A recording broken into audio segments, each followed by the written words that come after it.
Look at this. Concrete rivers cutting through the hills of Kenya. Steel rails stretching from Dar es Salaam to the interior. Cranes rising over new berths on the Indian Ocean.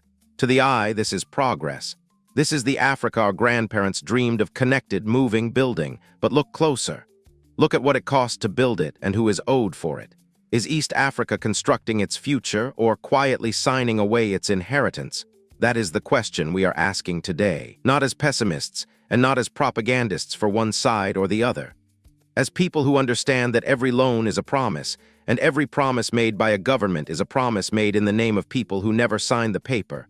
The farmer in Kilisa, the fisherman in Kisumu, the child not yet born in Mombasa.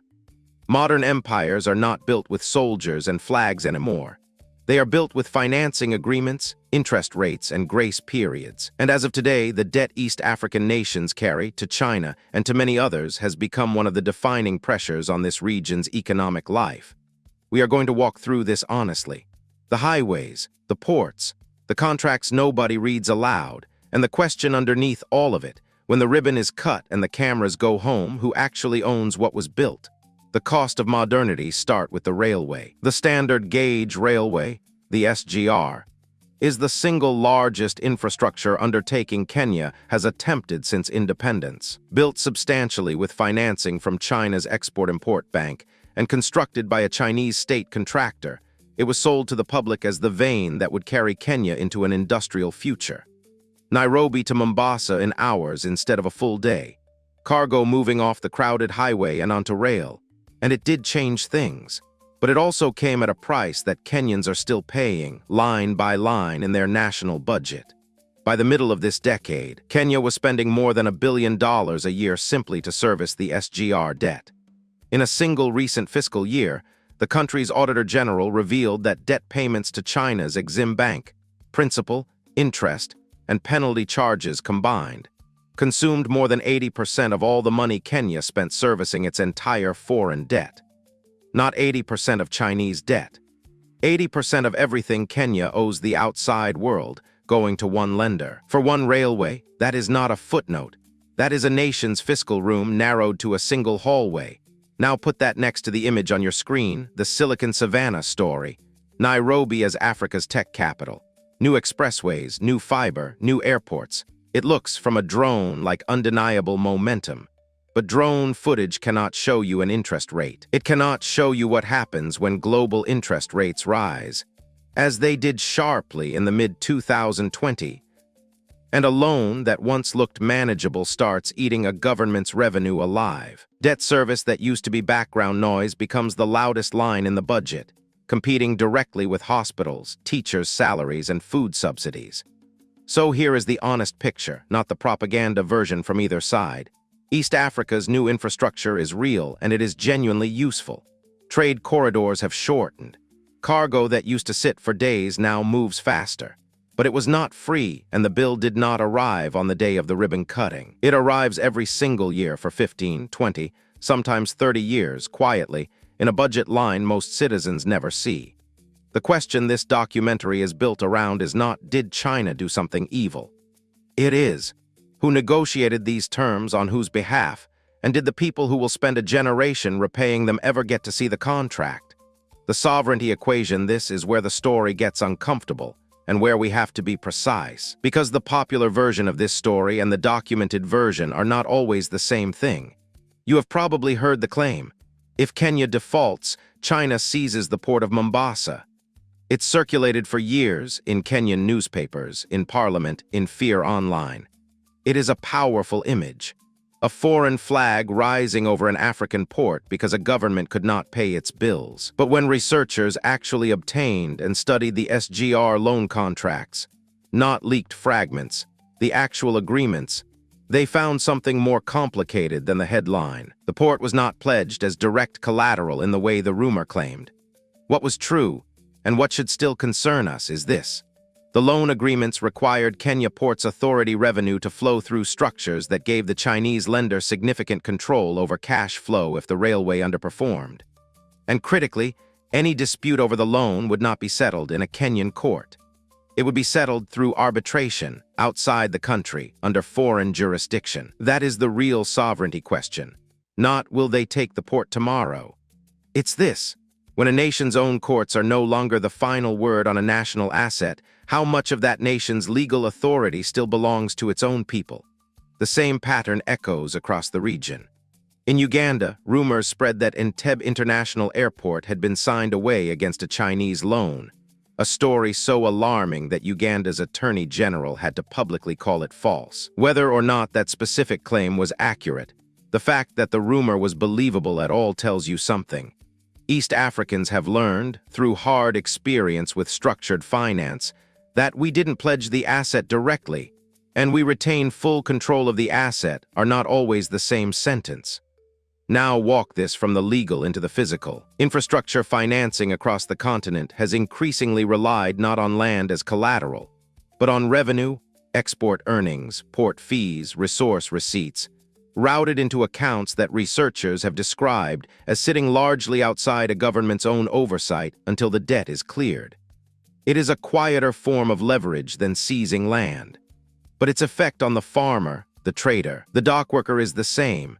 National income earned from national resources moving first through a foreign account before a single shilling touches a local budget. This is the sovereignty equation, not tanks, not flags, cash flow, jurisdiction, and the fine print of who gets to say no when a deal turns bad. The economic pulse now bring it down from the courtroom to the construction site. Drive past almost any major Chinese-financed project in East Africa, and you will see it. Imported machinery, often imported labor, materials shipped in rather than sourced from the town next door. Economists have a name for this pattern, the enclave economy. A gleaming project rises inside the country, but much of its economic bloodstream never actually touches the surrounding local economy. Wages are earned and often repatriated. Materials are procured through supply chains that loop back to the lender's own country. The construction boom becomes visible everywhere, but its multiplier effect, the jobs, the subcontracts, the local firms that should be growing because of it, stays thin. And this is where East African construction companies feel it hardest. State-backed Chinese contractors can bid at prices that a homegrown firm, without access to the same scale of state financing, simply cannot match. It is not that local companies lack skill or ambition. It is that they are being asked to compete against the balance sheet of a foreign state, not just another company. Every contract that goes to an outside firm on outside terms is a contract that does not build up a Kenyan, Tanzanian, or Ugandan engineering sector capable of one day building these same megaprojects itself, on its own terms, hiring its own people, keeping the value at home. This is the part of the debt story that gets the least attention, because it is not as dramatic as China might seize a port. But it may matter more in the long run. A road is only sovereignty neutral if the country that walks on it also has the industrial capacity to build the next one itself. The geopolitical TUG of WAR China's overall lending to Africa has actually fallen sharply from its mid-2010s peak, from close to $30 billion a year at the height of the Belt and Road Initiative, down to a fraction of that in recent years, as Chinese banks pulled back towards smaller, more commercially selective deals. And by early 2026, something remarkable had happened in the aggregate numbers. African nations, taken together, were sending more money back to China in debt repayments than they were receiving in new loans. The tap that once seemed endless has narrowed. The bill, meanwhile, has not. Into that gap steps a familiar cast of competitors, Western development finance institutions, Gulf state investors, and multilateral lenders, all now offering their own infrastructure packages, their own conditions, their own strings. Tanzania's Bagamoyo Port Project, once envisioned almost entirely as a Chinese-built gateway, has itself shifted hands in recent years toward Gulf investment, a reminder that even the biggest belt and road symbols in this region are not fixed in stone. They move with whoever is willing to write the check on the most attractive terms at that moment. This is the tightrope East African governments are walking. Lean too far toward Beijing, and you inherit the debt and jurisdiction risks we've just described. Lean too far toward Western or Gulf capital, and you inherit a different set of conditions, often tied just as tightly to governance reforms austerity measures, and policy demands from institutions like the IMF. There is a real risk in this, not a cartoonish one where a country's UN vote is bought outright, but a subtler one, where the sheer weight of who you owe money to shapes what you are willing to say no to. Diplomacy does not usually announce its debts out loud. It just quietly narrows the list of arguments a finance minister is willing to have with a creditor before the next repayment is due. East Africa's real strategic position right now is not powerlessness. It is contested value. Kenya, Tanzania, and their neighbors sit on trade corridors every major power wants access to. That gives these nations leverage if their negotiators use it. The danger is not that East Africa is choosing a side.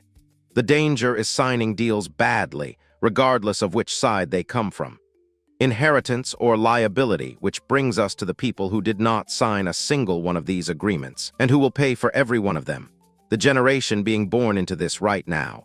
Talk to young East Africans working in finance, in law, in activism, and you hear the same frustration in different words. They did not vote for the SGR's interest rate. They were not in the room when a port's revenue accounts were structured. And yet they are the ones who will spend their careers inside an economy shaped by decisions made before most of them could vote at all. This is not a call to reject foreign investment. Infrastructure funded by outside capital has genuinely moved people, cargo, and opportunity across this region faster than domestic budgets alone ever could have. The railway is real. The trade corridor is real. Pretending otherwise would be its own kind of dishonesty. The call, instead, is for something East Africa has always known how to do when it wasn't rushed by borrowed deadlines. Build together regionally on its own terms. Regional integration. East African community trade corridors financed and owned jointly by member states reduces the need for any single nation to shoulder a megaloan alone. Circular economy models that keep materials, labor, and profit circulating locally instead of leaking out through enclave contracts. Local capital markets, pension funds, and diaspora bonds that could fund infrastructure with East African money, repaid to East African savers, instead of routed through a foreign jurisdiction's arbitration court. None of that happens through fear alone. It happens through transparency. Public contracts a citizen can actually read, parliaments that see loan terms before they are signed rather than after a leak, and journalism like this that keeps asking the uncomfortable question instead of accepting the ribbon-cutting photo as the whole story. The soil beneath these new highways does not belong to the lender, and it does not belong to the government that signed the loan. It belongs to the people walking on it and to their grandchildren after them. Whether it stays that way is not decided by China or the West or the Gulf. It is decided by whether East Africa negotiates like a continent that knows its own worth or borrows like one that has already decided it has none. The question we opened with was never really about China. It was about us. Are we building a future or financing someone else's? That answer is still being written. And for the first time in a long time, East Africa holds the pen. The end.